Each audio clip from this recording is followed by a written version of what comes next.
Good morning, everyone. Welcome to Let's Talk Cafe this morning. And I've got Dan Renahan here who's going to join me today and talk about his journey with ADHD and how he got diagnosed with ADHD when he was 26 years old and how that's made a difference. So thanks for joining me, mate. Thanks, Jeff.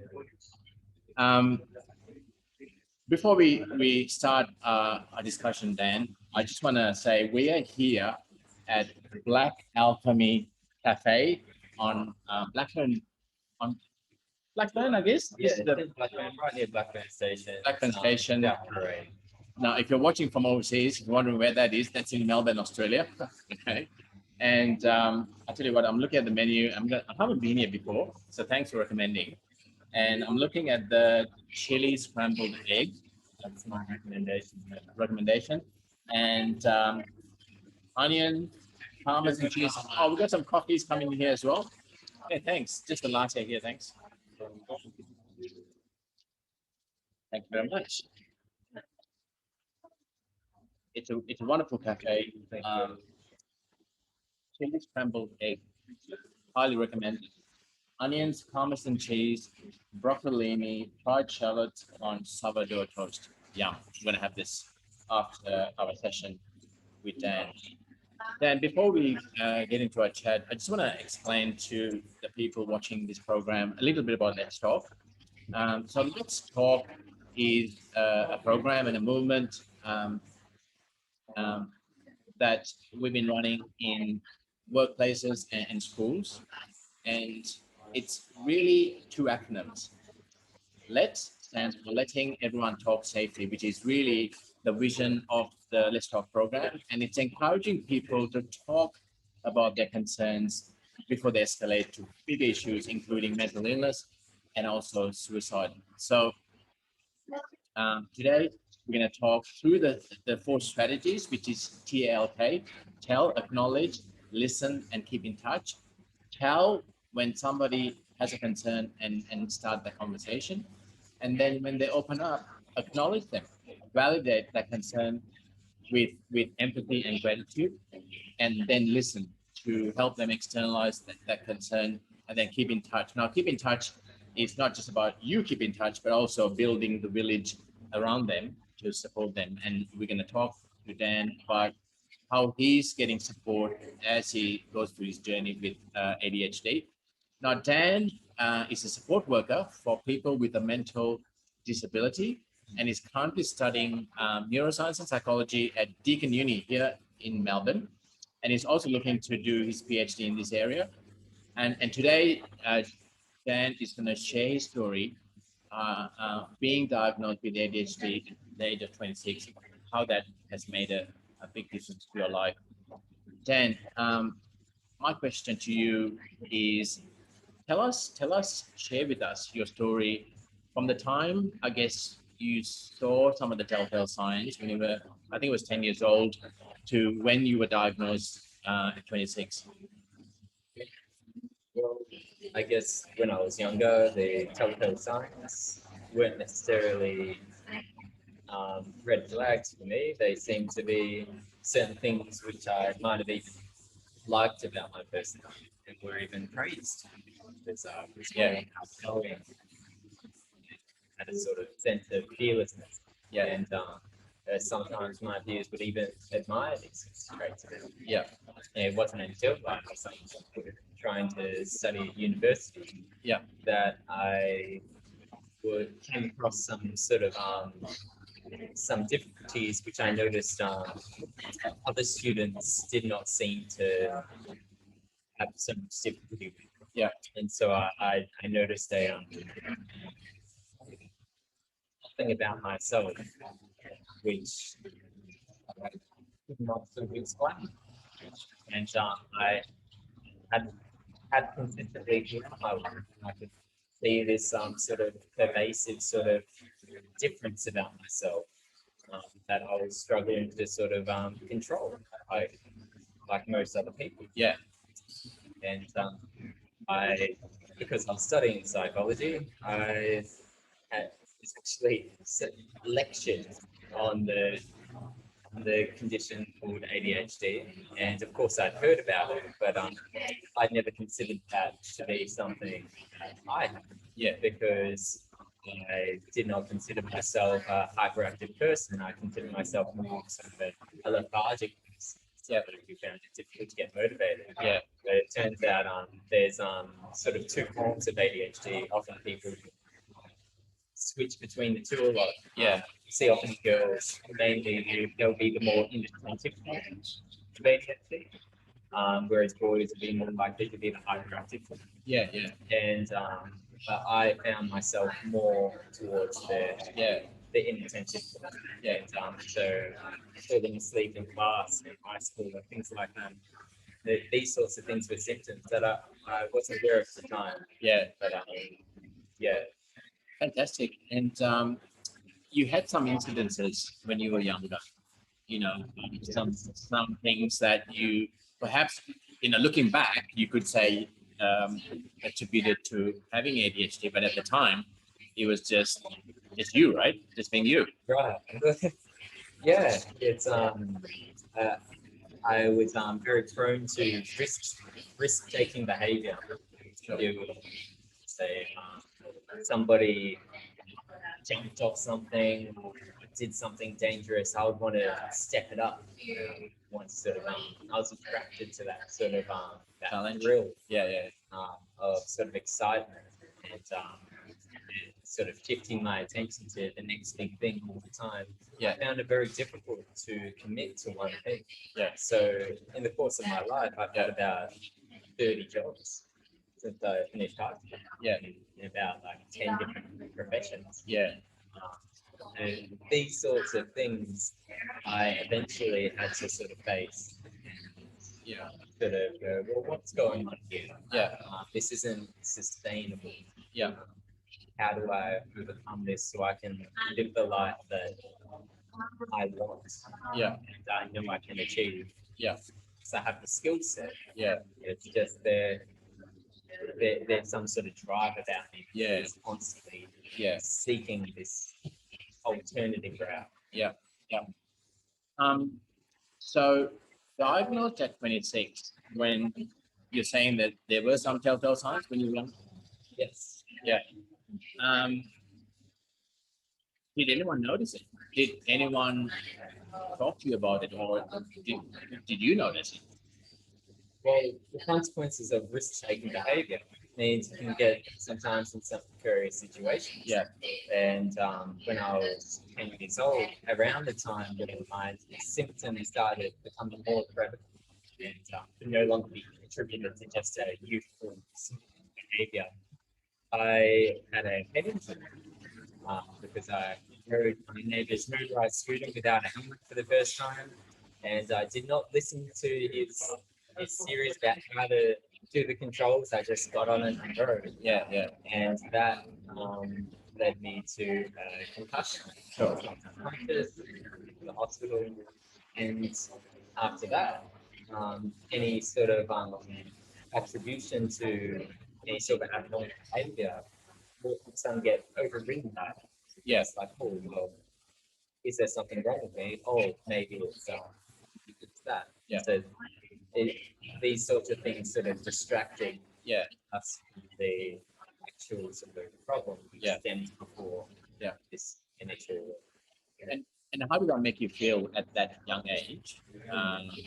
You know, were you feeling down? Were you feeling depressed? Did you sort of feel you're different to the other kids?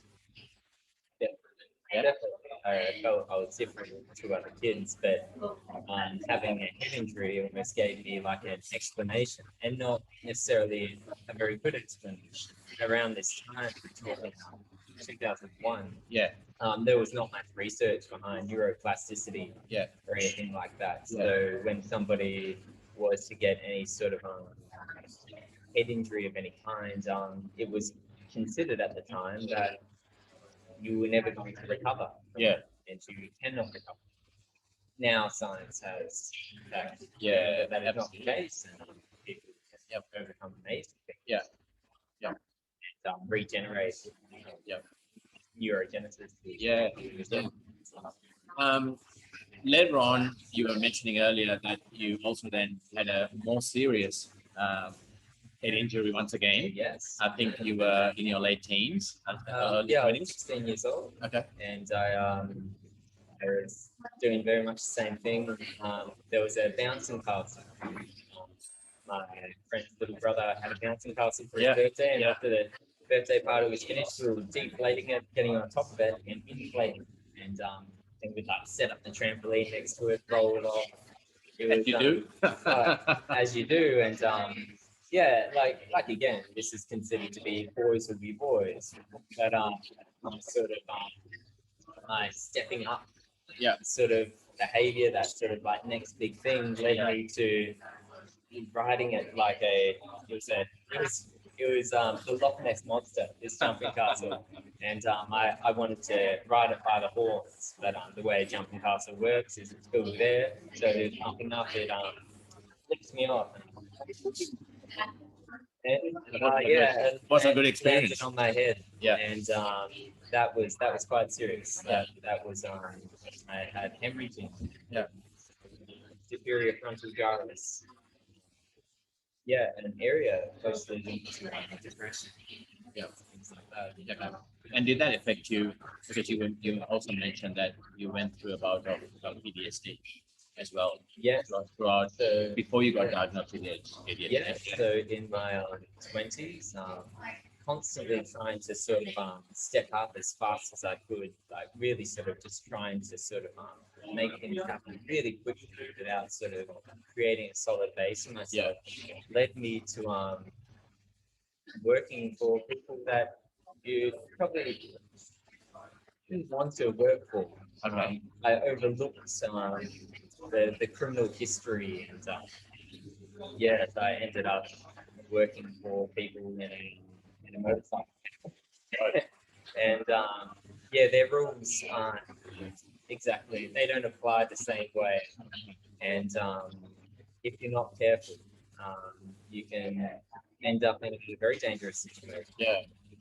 And you, I guess you did, and that definitely affected you Yeah. with some post-traumatic stress Yeah, as well in this whole journey, I guess. yeah, being exposed to sort of a situation where I almost lost my life. And, I felt it quite heavily. Yeah.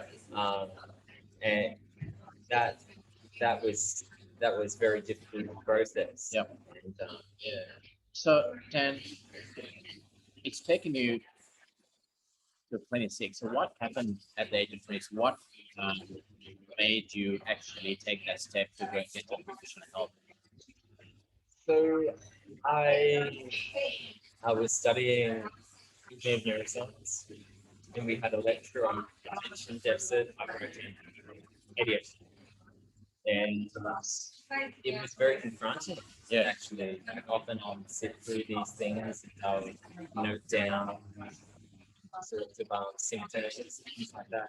But I felt like this lecture was a personal attack. Felt a sense of outrage, like there's nothing wrong with somebody like this, and that for me was a bit of a red flag. Like, why this? Why am I taking this so personally? Yeah. And the truth is because much of the symptoms Yeah. were things that I have under. Yeah. And so I decided to speak to the school counselor. Yeah. And he suggested that maybe something more was going on. Perhaps I should see a psychologist who specialised in it. Yeah. And that was important, seeing a psychologist who specialised in that particular thing. And eventually we worked out treatment. Yeah. And yeah, Things have changed since. things have changed since. I tell you what, it's quite incredible. Yeah, my life is very different now. Um, how does that make you feel right now, sitting here, sharing your story? How did it make you feel, coming into this interview today? Well, I guess there was a lot of sort of anxiety coming into this interview, but the way that we are talking about it right now, we're talking about it in the sense of like it's a story, right? Whereas if I was sort of get bogged down, you know, woe is me, oh, this bad thing happened to me, this is how I felt, things like that, that that can be quite sort of stressful. Yeah. Yeah. And I know for me, from others I've spoken to, can be very taxing. Yeah. You feel like you're sort of Yeah. actually not over. Yeah. Yeah. That's quite Well, can I just take a moment to acknowledge you for your courage, for coming in and sharing this story with us. I mean, look, I've been through my journey with mental illness, with OCD. I was diagnosed with OCD 20 years ago, and I know how difficult it is to open up and talk about it at the early stages. And you know, and I really acknowledge your courage to come and share. And I think people listening to this, people who are going through ADHD, perhaps going through some symptoms, they might think that it could be ADHD, or it is, maybe it is not. Okay, or even family members and friends who see some of the behaviors, seeing that some of the telltale signs that Dan mentioned, and there are more telltale signs that might be different to what you went through as well. Uh, it will really help to ask those questions and come out and talk about it. So thank you. Oh, thanks, Doc. Thank you for sharing. You're welcome. Welcome. So seeing the telltale signs, the T, I guess, in talk is the first step. And a lot of people ask me, you know, how do you see the telltale signs and how do you strike up a conversation? And to me, it's really looking at the assets that we've been already given. You know, your eyes, your ears, you know, your feelings, all the feelings of a brain, and what you already know is, you know, and approaching the person and being sincere about it and saying, I see that, you know, you're going through a difficult time. I hear, you know, I've noticed I've this. noticed. Noticed all the lines in the room are closed. I noticed that you haven't come out in days. Spot on, Yeah. you know, and just describing it, right? Yeah, like You know, these are the things I noticed. This Yeah. is why this is concerning me. I just Absolutely. want to know what's going on. Absolutely. Yeah. And there's no right or wrong way, guys. You know, it's if you're sincere and if your intent is to support and help someone, you know, I think there are wrong ways. Yeah, you can sort if of, I'm a, yeah, I guess you know, you should do this. Oh yeah, no, Right. definitely not, Yeah. definitely not that. But if you're sincere and if you really care, and I think naturally people will come up with seeing those telltale signs and explaining and asking. So Yeah, I suppose if your intention is to listen, is to sort of hear it from them yes, rather than send them and sleep. Yeah. Then yeah, I agree. You can't go Yeah. wrong. Yeah. It's funny you say that because the second strategy is acknowledge, right? Fits in beautifully there. And when people do open up, it's how do we acknowledge? Okay, how do we validate with empathy, with gratitude? You know, end of the day, they've opened up to you. You know, you know, you've opened up to me. I feel like I'm quite special in a way, and thank you for opening up. You're not special. Oh, thank you. I mean, look at all your friends. You are Feel too. like your story of triumph. It's amazing. So thank you for that. So how important was it for you to acknowledge ADHD? You know, all of a sudden, 26, you've been diagnosed. Oh, easy or difficult was it? Oh, it's quite difficult. I I wanted to sort of go around about sort of like treatment. I wanted to sort of do it my way. I wanted to make it special. And when I was studying science, to respect everyone. So I was, I hit this wall of dichotomy of beliefs, like respect for science and following health advice to sort of going rogue and being above all that. Yeah. It was a battle, but I had a very good, very good. Really just did not force me into anything, but just sort of Yeah. listened to me and sort of acknowledged any sort of contradictory thoughts or beliefs that I had. Yeah. So I was able to make decisions for myself Yeah. to um, seek out the most evidence-based treatment. Yeah. Yeah. But was it a surprise for you when you got diagnosed? What was that first feeling? By the time I got diagnosed, it was no surprise. Yeah. Because we've been down this long term sort of recently. Yeah. Yeah. Yeah. Okay. By that time, we had like a lot of. We're pretty sure you've nutted it out. Yeah. Yeah. And how about your family and friends? How how well did they acknowledge that you have a mental illness? Always mixed. You know, some people were sort of like really supportive and very encouraging. Oh wow, it's great that you found a way to sort of acknowledge these sorts Yeah. of things Yeah. that sort of creating maladaptive patterns in your life. Yeah. Whereas you perhaps others who had a bit more of a personal stake in it felt like perhaps like this was a failure. Yeah. Yeah. Like it's a problem to Yeah. have a diagnosis. Yeah. Um, when in fact a diagnosis is one of the first steps along the way to Yeah. taking control. Yeah. Taking control. Yeah. Yeah. Yeah. So it's like taking on responsibility. Yeah. But that's something not a lot of people really sort of understand about psychology. Yeah. People are very sort of skeptical of it. Yeah. For good reasons and bad reasons. Yeah. Yeah. I mean, that's a stigma, you know. Definitely. Yeah. Definitely. Yeah. That's the thing. Yeah. Did you feel that from your friends or anyone Yeah, close to you? certain friends, certain family members would they almost had like the same reaction I did. Like, no, there's nothing wrong with that. You're perfectly fine the way you are. Um, that's because maybe they were worried that this this would not help me. Maybe they were worried that Yeah. I'll fall into sort of a pattern, and it's like it's something that Yeah. you do need to watch out for when you have a diagnosis. Yeah. It's like, oh, I'm like this because I've got ADHD. Oh, well, Yeah, I've got yeah. ADHD, so I can focus. I'm just gonna go do this. Yeah. Yeah, it's something that I'm sure we see people do it. Absolutely. Absolutely. Yeah, so just taking responsibility. Yeah. I guess was my message for them. Yep. And something that I've shown. So Yeah. now everybody's on board. Yeah. And everybody's very supportive. Fantastic. And that's part of your recovery as well. And you know the way you are right now. I'm sure things are different. How important was listening to you? Because the third strategy of the Let'sTALK program is listen. You know, L for listen. Um, how important was it for you to listen to yourself first? Okay. And before being diagnosed, and how important is it for you to now keep listening to yourself?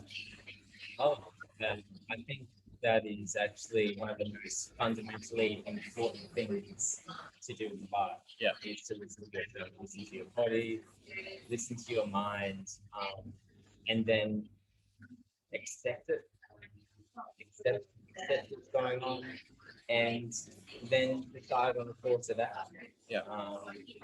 Sort of like break it down. Go, okay, and not jump into conclusions like a lot of us can when we're listening to Yeah. oh, I disagree with you. Yeah. You might agree with them. Yeah. We Yeah. sort of induced people to Yeah. yes. Yeah. Yeah, we do that with ourselves. Yeah. We do that with other people. Yeah. And the more we listen to ourselves, the more we can listen to other people. Yeah. It's a beautiful thing once Yeah. you sort of Yeah. start managing. How well did family and friends listen? What were there times when you thought, oh, look, I, they're not listening to me yet. Well, I mean, yeah, sometimes it felt unnerving. They people have their own troubles. You can't expect somebody to just be a certain way because you believe that that is what you need. Yeah. If you truly need somebody to listen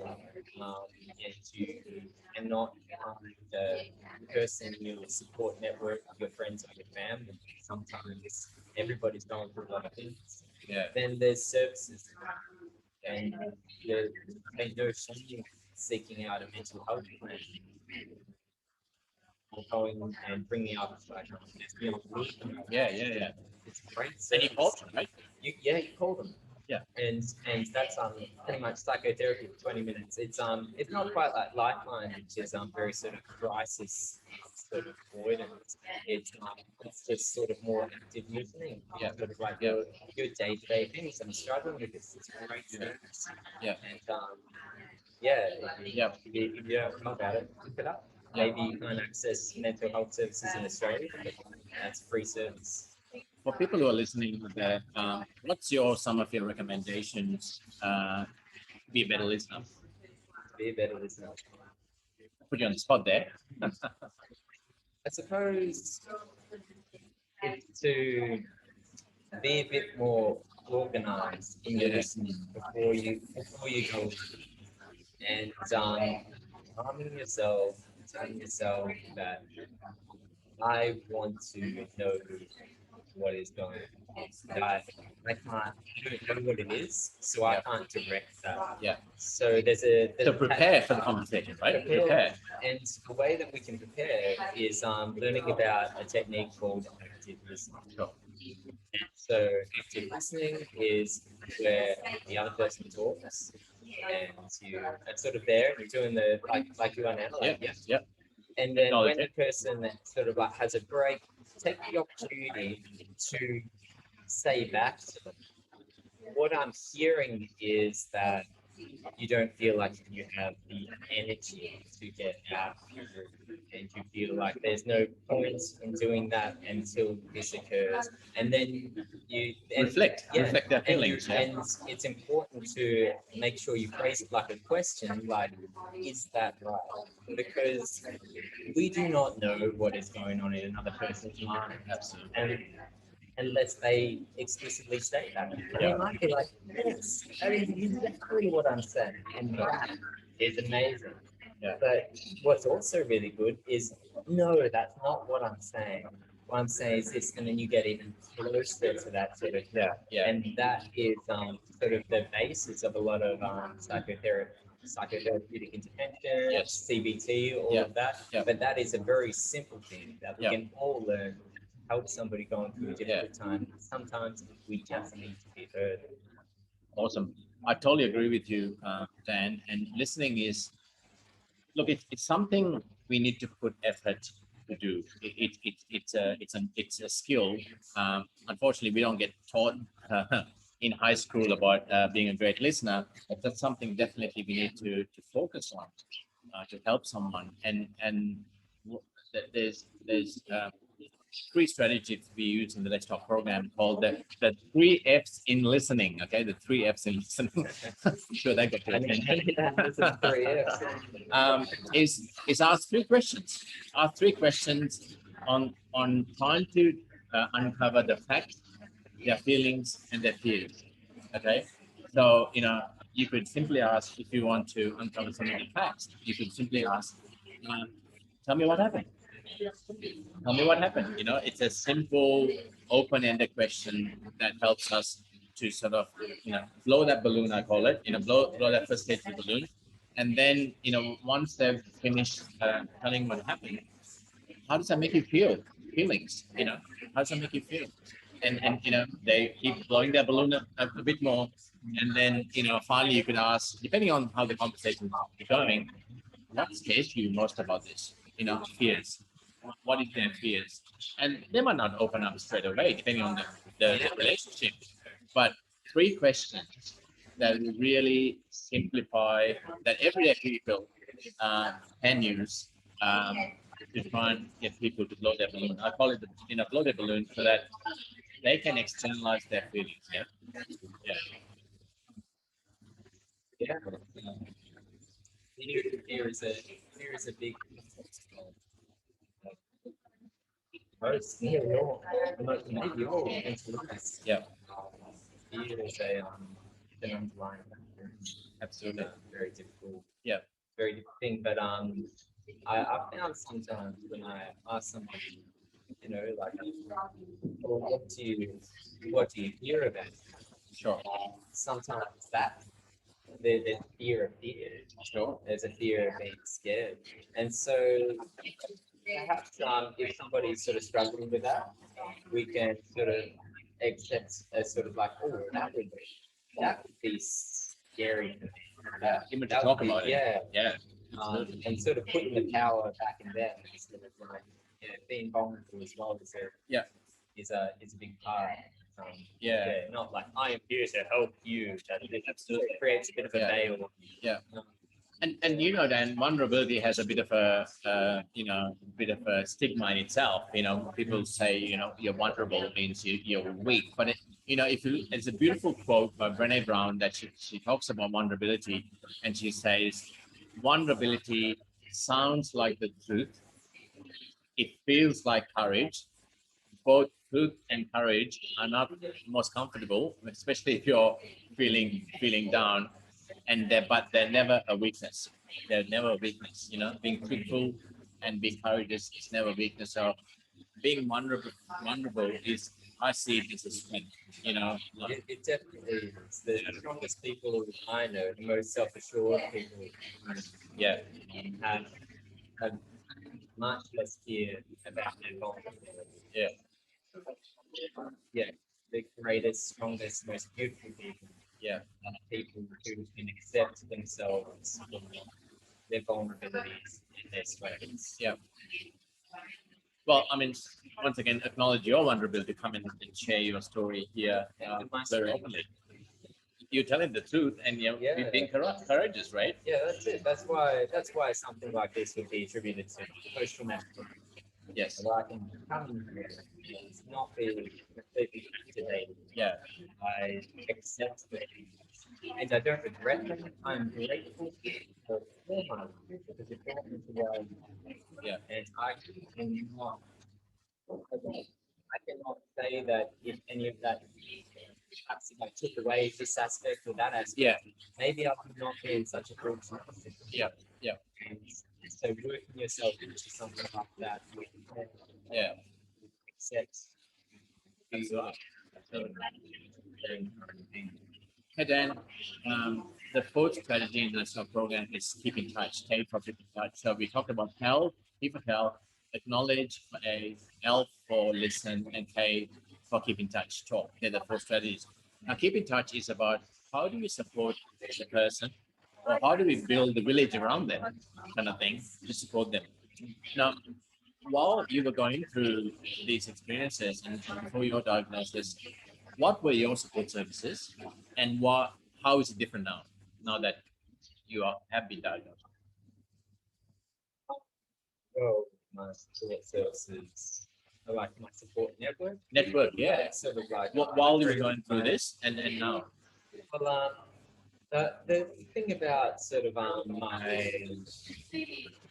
constant attention shifting behavior, it I found it very difficult to create lasting friendships Yeah, because I changed schools, I would change hobbies. So yeah, maybe into these really solid support networks that people have, yeah, and then sort of then switching to something else. yeah, And so I found it very difficult to make lasting. yeah, So support around sort of like friendship networks, but it was always very difficult yeah, before I was diagnosed with ADHD. yeah, But my family has always been very consistent. yeah, And so great. yeah. It's It's such an amazing. amazing family. Yeah, they've been there rock. Yeah, Yeah, two beautiful sisters. Yeah. My dad, so good. Yeah. they're champions. The best. And what's your support service now, or support network now, in terms of, you're on medication at the moment, and you're seeing psychologists and so forth. What are you doing? Yeah, so there's the Beyond Blue service, which I know is there. And it's important to sort of be constantly aware of what you're trying to sort of work on when you're on a medication, because medication on its own isn't. It's kind of like an assistant, but Yeah. you know, but what are you using that assistant for? Yeah. That's an important thing. Yeah. So I've seen lots of people who have been on ADHD medication, things like that, Yeah. as children, Yeah. and life gives it blows, Yeah. and they're like, oh well, medication, it must be that. Yeah. It's easy to sort of disparage these things, but if we consider them as tools, Yes. and not as solutions, but as tools. Tools. I like that. Yeah. What's the most if there's one most important tool for you now to maintain your your health and your well-being, being us with ADHD, what would that be? What's most important for you now? It's to give attention to my physical Yeah. every single morning. I have to get up and you go out, take the dog for a walk, ride the bike. I'm embarrassed. I do it away. I don't like people to see me doing it, but yeah, I did various different martial arts throughout my life, and that seems to be one which I can give attention to all movements of my body and just Yeah. get all that energy into myself, and yeah, just take care of myself. Yeah. Like Yeah. if I got an injury or something like that, Yeah. I become aware of it, not fighting it's our mind and our body are very interlinked. Our brain doesn't stop with. Absolutely. It's so important to That's keep physically active. that's my number one tool. Okay. Regardless. What's your message to people who are listening who is diagnosed with ADHD, or maybe seeing some symptoms but not sure? What's your message to them? Um, there's nothing wrong with you. Um, every kind of mental condition or mental illness that results in a diagnosis is a natural reaction to unnatural circumstances. Like 50 years ago, you would probably be facing no issues because there's a lot less processes and things like that. You probably might have been considered an elite or something like it. Like I've heard stories of my grandfather told me a story of like how he cleared out the entire bottom level of a building without putting any props in. His brother came in and said, "Oh, that's very cool." And he's very successful in his own career, but if somebody did that today, they would never work in construction again. I don't know whether he had ADHD or not, but these sorts of things, life is getting much more structured, and it's going to continue to do that into the future.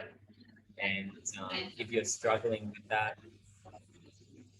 it's should probably try to find a way to make it work. Or find yourself in a place where you don't necessarily need it. It's up to you. But Yep. if you are distressed, that's when you should seek some sort of help. Yeah. And there's no shame in it, right? No, definitely not.